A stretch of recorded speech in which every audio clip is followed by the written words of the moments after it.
Welcome to the workshop, another basic blacksmithing project today.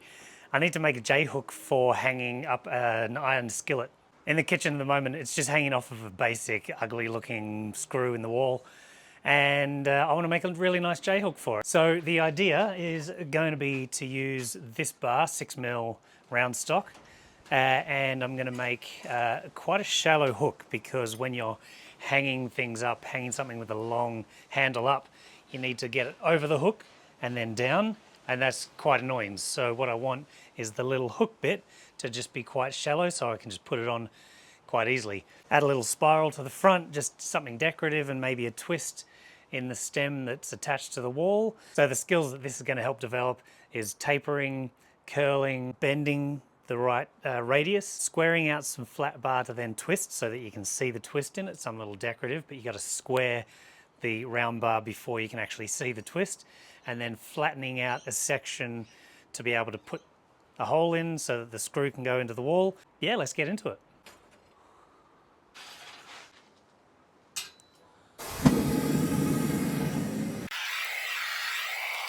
Safety glasses on. Okay, so we'll start by creating a taper.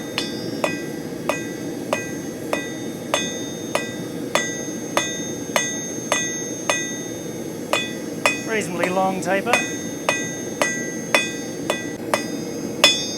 so we can get a bit of a scroll happening.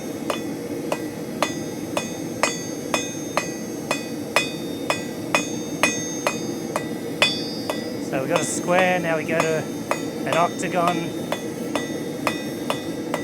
and then to round.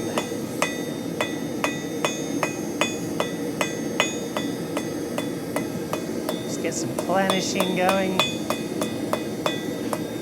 make it neat. Use the cool temperatures to do the planishing.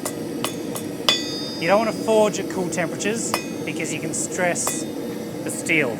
Now we'll create the little scroll, so we just slightly over the edge, just hit it down and then bring it back on itself, creating a little scroll.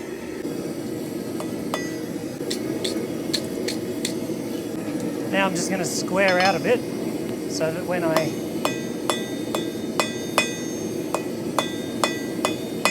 do the twist, it's an obvious twist. Because obviously if you twist round bar, you can't see the twist.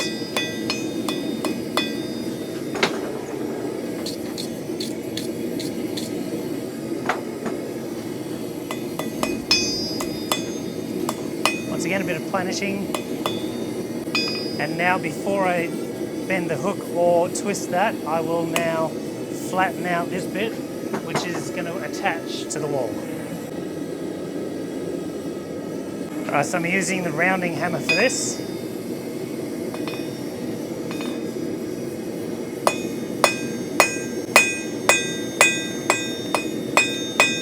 And I spread the sides.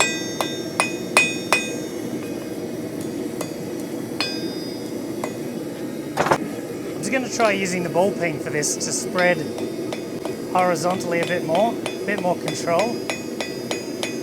I'm just making this up because I have not done this before.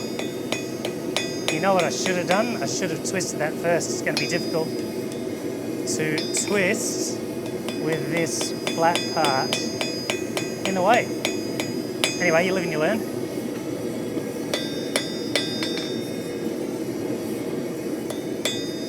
That's not very neat.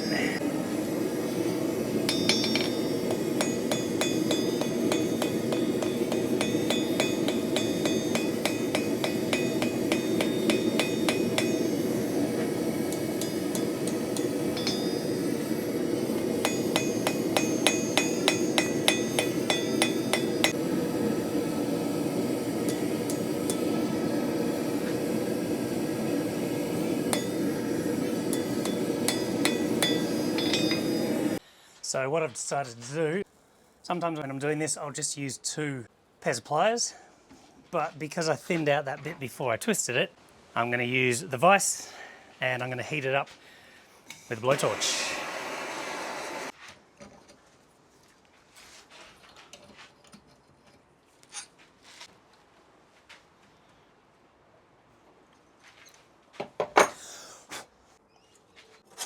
So what we want to do is make sure that the scroll is away from us.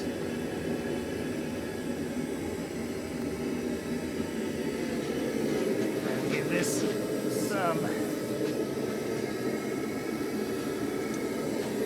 I'm just going to true everything up a little bit.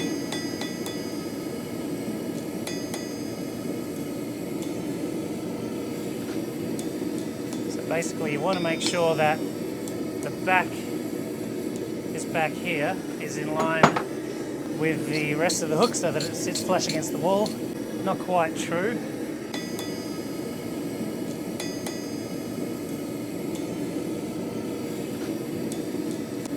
Getting everything to actually line up there. For some reason I find it really difficult, but this looks pretty good. So I don't know if you can see that very well. I'll show it to you properly in a minute, but basically what we've got is this little scroll and this hook, which is quite flat because I don't want to have to put the handle eyelet on and then down, so I just want to be able to put it straight on. I haven't really done a lot of hot punching before, but I think I want to give it a go. I made a hot punch out of a round file recently and I've not really used it, so I'm going to give that a crack, but I don't have a surface with a hole the right size to be able to punch onto, so we're going to go and make that first. Alright, so I've got this piece of steel here which I'm going to use as the base, drill a hole in so that when I punch it, the hole is about the right size for the drift that I want to use. And why do we want to do that? Well, when we're drifting, or not drifting, when I'm punching a hole, we want to be able to punch straight through without bending the material down into a divot. So if I did this on the hardy hole, which is too big, and we're pushing down there, it would cave the steel in, whereas if I have a hole that's the right size, it'll push the piece of steel out the bottom without bending the metal in. There we go. And now we have the great little hole which the punch will just fit into nicely and it won't deform the steel. So before it's hot, I'm just going to start by doing a center punch. Doesn't matter about the hole exactly now. So I just get a center punch where I want to be putting that hole. Alright, so I forgot to turn the camera on for the last punch, so I've mocked this one up so I can show you how it's done. Get that over the hole.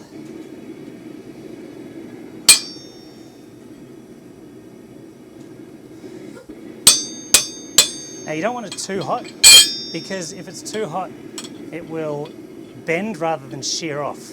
So this way, plenty hot enough to punch, but it's going to shear rather than bend. Usually I would do this end and then turn it over and come from the other side, so I didn't do that, and that's why you can see there's this lip here, whereas on the one that I just did before, which I didn't film, there's no lip there. So you would start on this side, turn it over, punch it out, and that shears it off nice and neatly.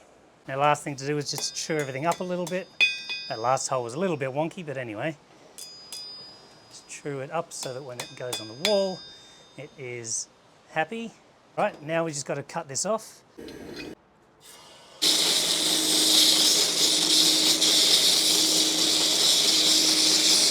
Not looking bad. And here it is, simple little J hook, which is more like an L hook, but that's fine.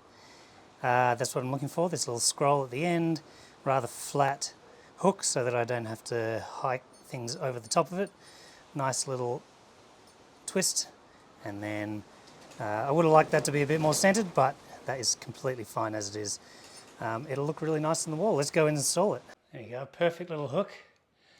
It's not going to fall off. There's a nice little lip right at the front there, and it looks really nice.